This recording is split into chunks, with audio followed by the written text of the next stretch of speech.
Abu Khadija, the head of the Islamic State in Iraq and Syria, has been killed in Iraq in an operation by members of the Iraqi National Intelligence Service, along with US-led coalition forces. Iraqi Deputy Commander of Joint Operations Command said that the operation was completed late on Thursday. Let's take a look at what he said.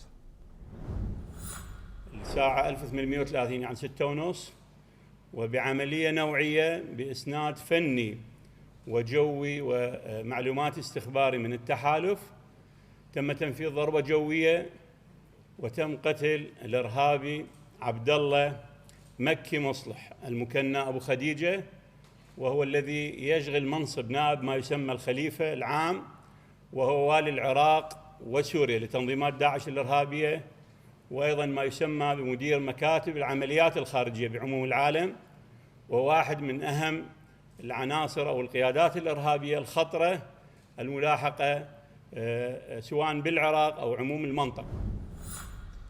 Yes, and on his Truth Social platform, US President Donald Trump said that the IS leader was relentlessly hunted down by our intrepid warfighters. His miserable life was terminated along with another member of ISIS in coordination with the Iraqi government and the Kurdish regional government. The US Central Command posted on X what appeared to be a video of the strike, which it said killed the global ISIS No. 2 leader and one other ISIS operative. They also said that both fighters had been wearing unexploded suicide vests and that they had identified Rafai through a DNA match. Meanwhile, Syrian Foreign Minister Assad al-Shaibani was also in Iraq for a joint press conference with his Iraqi counterpart Fuad Hussein, as his country is ready to reinforce cooperation with Iraq to combat Islamic State along the border.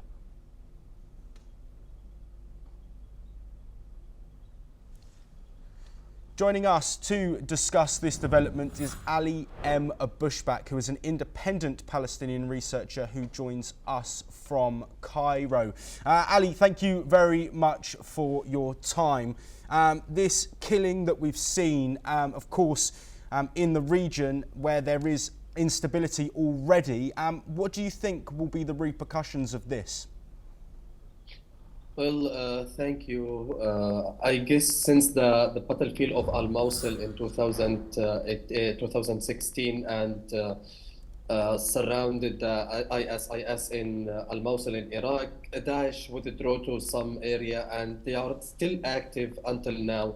I guess, and also even the Iraqi government and Iraqi forces, they know that Daesh, ISIS still have some action or active to recruit some new recruitment and in Iraq and either in Syria as well as. So this action killing the supreme leader of ISIS, I guess it's a message for the terrorist group in the area that everyone will be under the fire, especially they are a time bomb in the area. Maybe they will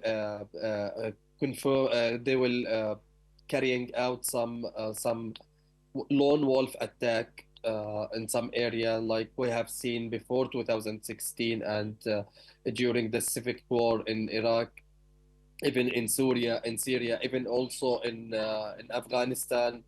There is bombardment happened and there is some assassination happened. So I guess now this is the message for anyone who's going to join the terrorist group like ISIS and even Al-Qaeda, that everyone will be under the fire, everyone under the control, and they are government watching them. This is in one side, and another side that we have seen also there is some movement in Syria, and which also there is a chaos, a huge chaos in Syria. This is the huge question: is the area witnessing resuming the ISIS? Is IS it's going to be back again and confirming some terrorist attack in the area? But I guess this is not possible, especially that Ahmad al-Shara, that who's claimed that he's a president for Syria, he was also against Daesh, and he was against Abu Bakr al-Baghdadi, the supreme leader of IS. in Iraq and Syria. Yes, Ali, now looking at the words that we've seen from Donald Trump saying that there was, of course, US support in this killing, do you think there might be any wider ramifications for the Western world, given such a high member of the IS group has been killed? I guess as international community recognize that such kind of a group is a terrorist, so obviously they will support and they will be back of the anyone who will attack them or anyone will fight against them. In also, especially Iraq has been suffered a lot during the rising up of Daesh in the area, and for more than 4 years they were suffering. So I guess Donald Trump also, he knows very well, and he's a straightforward president, that he has lack of diplomatic way. So I guess he would support the anyone who will be against Daesh. Yes, and looking at the region that we're talking about here, what can leaders of those countries do to try and stop the growth of ISIS and other groups like them? I guess you mean Western countries or Arab area? Looking at the Arab area, of course, we've got instability in the region. So given there's so much that governments are dealing with on a day-to-day basis within their own country, how can they also look to sort of stop the growth of these groups?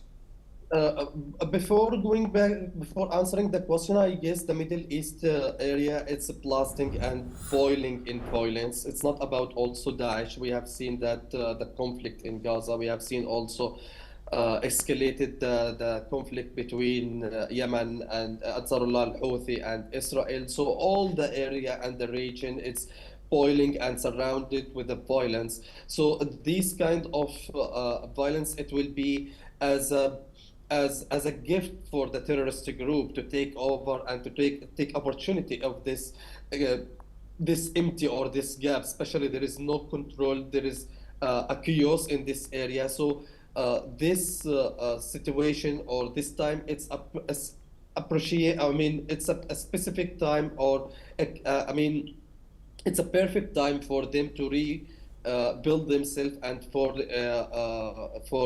reestablishing themselves again. But however, Arab area like Saudi Arabia and and Emirat and etc., Egypt also, all of them, they are preparing for such kind of action from IS. But I guess there is a limitation attack for them. It will, if it will be. There is no exist for them. There is some exist for them in Egypt, in Sinai desert, and there is exist in Iraq and some Syria. But I guess, and also maybe there is some route for them in Turkey. But I guess this is less, and they are weak. So all of the Arab area, I mean, they are supporting attacking the IS. There is no one with this such kind of I mean, this notion. So everyone, they are ready for them, and this is what I do believe. Ali M. Bushback, thank you very much for joining us once again.